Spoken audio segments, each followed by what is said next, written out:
মায়ের দুটি ছেলে, একজন প্রবাসী, অন্যজন সে গ্রামের নেতা বড়ই সাহসী। প্রতি মাসে প্রবাসী ছেলে পাঠাইতো বেতন, সেই টাকায় নেতা বাবুর পকেটে ছিল গরম। নিজের নামে কিনলো জমি, করলো দালান ঘর, দিন বদলে মা ভাইকে করে দিল পর। প্রবাসী ছেলে মাকে দিল ছোট্ট টিনের ঘর, সেই ঘরেতে মা জননী থাকবে জনমভর। প্রবাসী ছেলে মাকে দিল ছোট্ট টিনের ঘর, সেই ঘরে মা জননী থাকবে জনমভর।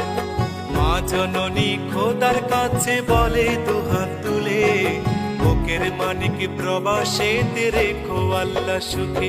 একজন প্রবাসী বড় মিথ্যেবাদী, ওরা শত কষ্টে